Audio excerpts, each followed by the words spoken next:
I didn't even want to go that night. People don't believe me when I say that. When the video started spreading later, when strangers paused it frame by frame and tried to read my face like it was a confession, no one asked whether I had almost stayed home. No one wondered how close I was to pretending I was sick or saying I forgot, but I did. The invitation sat on my desk for 2 days before I touched it, thick cream paper, gold lettering. My name printed so carefully it felt intentional. Marcus Elijah Brooks, no spelling mistake, no shortcut, no erasing who I was. Westbridge Academy Annual Founders Gala, black tie, parents only and select students. I kept turning the card over in my hands, trying to decide if this was an honor or a trap. At Westbridge, the difference between the two was never clear when you looked like me. My mom noticed eventually, she always did. She came into my room wiping her hands on a dish towel, her work shoes still on even though she'd been home an hour. She picked up the invitation and raised her eyebrows, that careful expression she used when she didn't want fear to show. "They invited you," she said. "Yeah," I answered. "I think," she smiled, but her eyes searched my face. "That means they see you." I wanted to believe that, I really did. But I'd learned early that being seen and being understood were not the same thing. At Westbridge, I was one of 6 black students in a school of nearly 800. 6 names that administrators loved to point out on brochures and newsletters. Proof that the place was progressive, generous, fair. I was there on a scholarship they liked to call transformational. They said it like it was a miracle they'd performed. The suit we borrowed didn't fit right. It belonged to the pastor's son, who was taller and thinner, but my mom worked with what she had, safety pins at the cuffs. A quiet prayer under her breath as she fixed the collar. "You look handsome," she said, stepping back. Her voice wavered. Pride and worry tangled together the way they always did. "Don't let anyone make you feel small," she added. "You belong wherever your feet are standing." I nodded. I wanted to carry that sentence with me like armor. Westbridge looked different at night. The stone building glowed under soft white lights, the kind that made everything feel expensive and untouchable. Valet attendants moved quickly, smiling, opening doors. Laughter floated through the air, light and careless. The moment I stepped inside, I felt it, that pressure in my chest, the awareness. The way eyes landed on me and slid away just a second too late. I held my invitation like a shield. The woman at the entrance smiled until she read my name. Her expression paused just barely. "You're a student?" she asked. "Yes, ma'am." She looked behind me as if expecting someone else to appear, someone older. "Someone white." Then she nodded and waved me in. That was the first cut, small, precise. Inside, the ballroom was massive. Chandeliers sparkled overhead. White tablecloth stretched across round tables. A string quartet played something classical I didn't recognize, music that sounded like it belonged to another life. I spotted a few classmates across the room. Some waved awkwardly. Some pretended they didn't see me. I grabbed a soda instead of champagne, even though no one had said I couldn't, because I didn't want to give anyone a reason to look twice. I stood near the wall, trying to take up as little space as possible. That's when I heard the laugh. It wasn't loud, but it was sharp. I turned slightly and saw a group of parents near the stage. One man leaned toward his wife and nodded in my direction.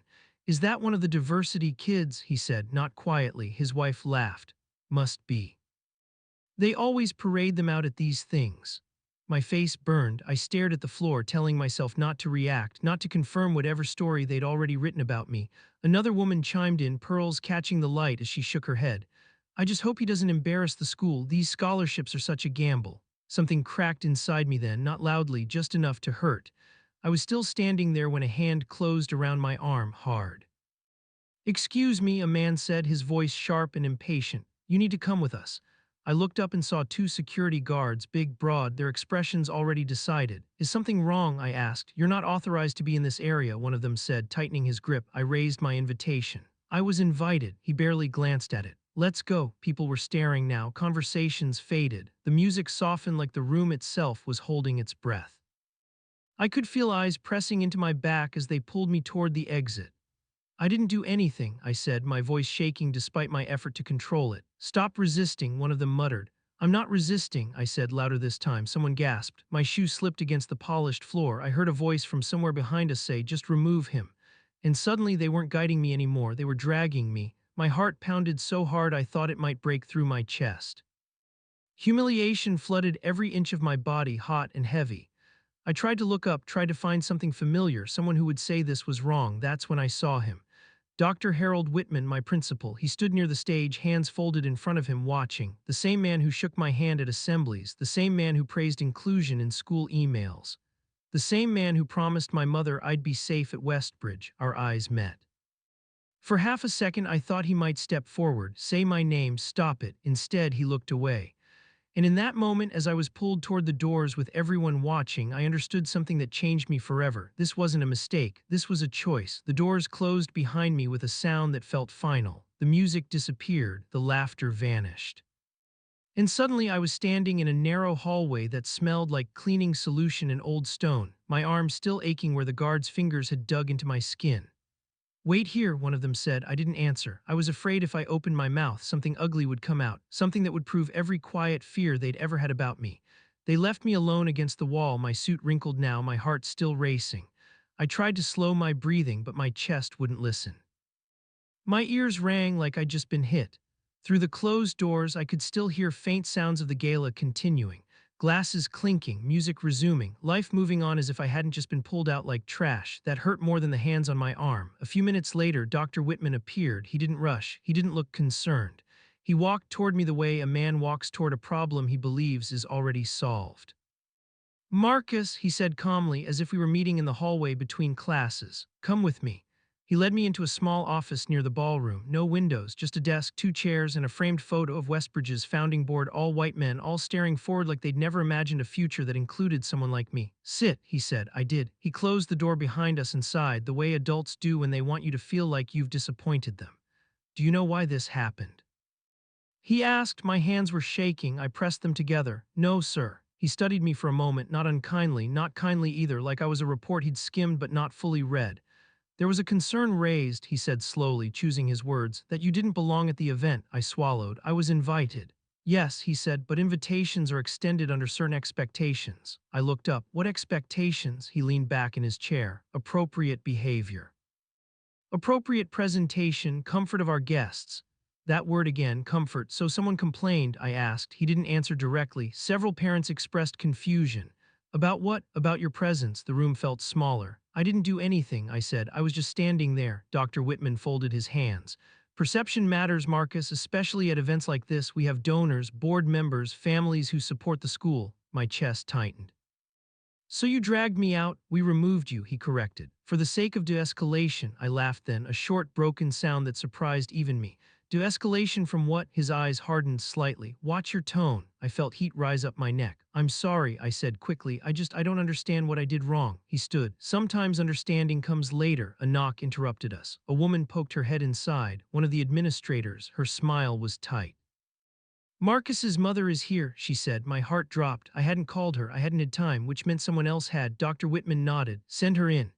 My mom walked into that office still wearing her work clothes. Her jacket was thin, her hands rough from cleaning chemicals. She looked around the room, then at me, then at the principal. "What's going on?" she asked. Her voice was calm, but I knew that calm. It was the calm she used when she was holding herself together by force. "There was an incident," Dr. Whitman said smoothly. "Your son was asked to leave the gala." Her eyes snapped to him. "Asked." He became disruptive. I stood up. "That's not true." Dr. Whitman raised a hand. "Marcus, I didn't do anything," I said, my voice breaking. "They grabbed me. They dragged me out." My mom turned fully toward the principal. "You put your hands on my son." "Security did," he replied, "after multiple complaints." "Complaints about what?" she demanded. He hesitated just for a second. His behavior made guests uncomfortable. The word hit her like a slap. "By existing," she said quietly. No one answered. She stepped closer to the desk. "My son is a straight-A student. He was invited here. You told me yourself he belonged." Dr. Whitman sighed again. "This isn't about academics. It's about appropriateness." My mom laughed then, a bitter sound. "I know what that means." The administrator shifted uncomfortably near the door. "We think it's best," Dr. Whitman continued, "that Marcus return home tonight. We'll discuss the matter further on Monday." My mom looked at me. Her eyes were shining, but her voice didn't shake. "Get your things." I followed her out, past the hallway, past the doors, back into the night. No one stopped us. No one apologized. In the car, she didn't speak for a long time. Neither did I. The city lights blurred past the windows, and my reflection stared back at me, smaller than I'd ever felt.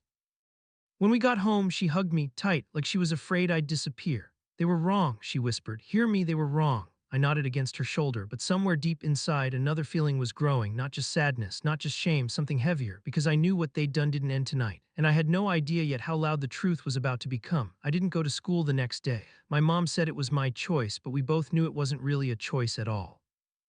The idea of walking back into those hallways, of feeling eyes on me again, felt unbearable, like reopening a wound that hadn't even stopped bleeding. Monday morning came anyway. Dr. Whitman called before 8. His voice was calm, professional, carefully neutral. Marcus, we'd like you and your mother to come in today, he said, to clear up some misunderstandings. Misunderstandings. That word followed me like a shadow. We sat in the conference room this time, a long table, leather chairs.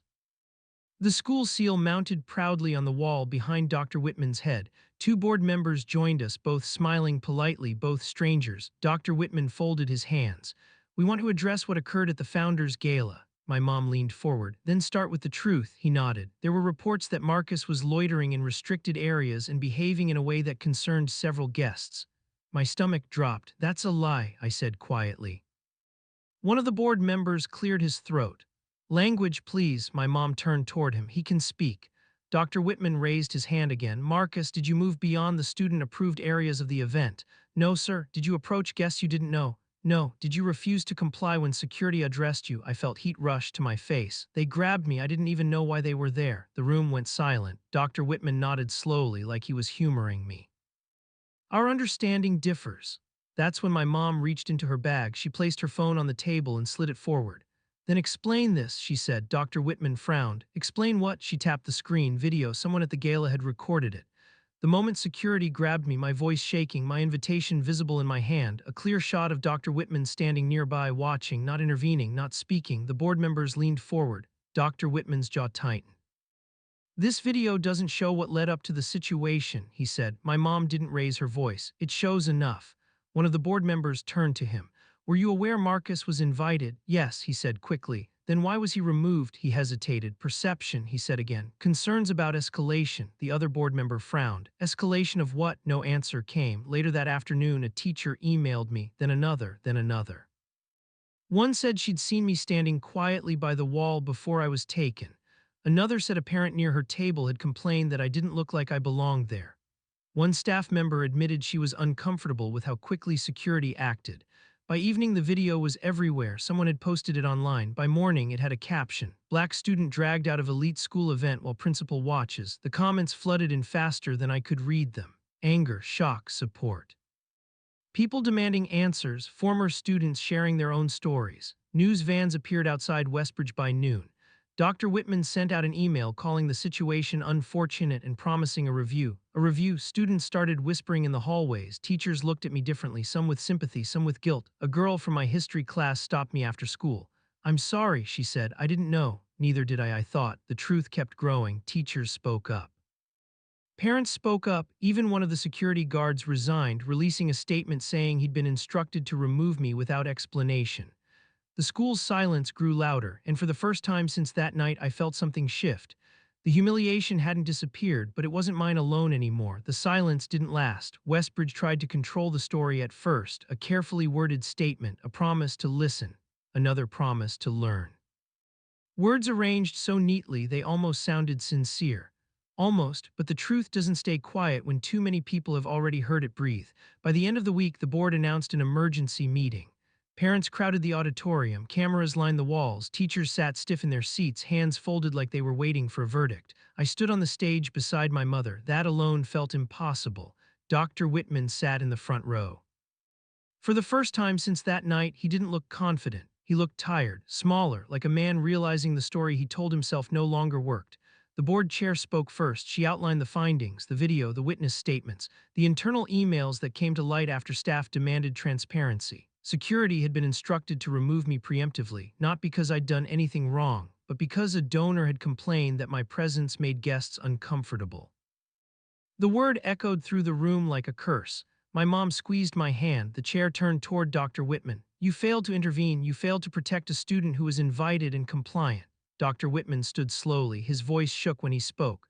I believed I was acting in the school's best interest. A murmur rippled through the room. Whose best interest? Someone called out. He didn't answer. By the end of the meeting, his resignation was announced. Not immediately, not dramatically. But permanently, applause broke out, not loud, not celebratory, relieved. Reporters followed me outside afterward, microphones raised, questions flying. I didn't answer them. I didn't know how to explain what it felt like to be proven right when being right still hurt. Westbridge offered apologies, scholarships, new policies, committees with long names and hopeful language. They asked me if I wanted to transfer. I said no, because the truth was I hadn't survived that night just to disappear. Next assembly, I was asked to speak. I walked to the podium with my hands shaking, the same way they had when security grabbed me, only this time no one stopped me. I looked out at the room, at the faces that once watched me get dragged away. I didn't ask to be brave, I said. I asked to belong. The room stayed silent. I was humiliated in front of people who thought I should be grateful just to be invited, but I learned something that night. Silence is a decision, and so is standing up. I looked at my mother in the back row. She nodded. When you choose comfort over justice, I continued, you teach students exactly who matters. No one applauded at first, then one person stood, then another and another. The sound filled the room. I still wear that suit sometimes. The cuffs are still imperfect. The memory still hurts, but when I think about that night now, I don't remember being dragged. I remember being seen, not as a symbol, not as a problem, as a person. Oh, and that changed everything.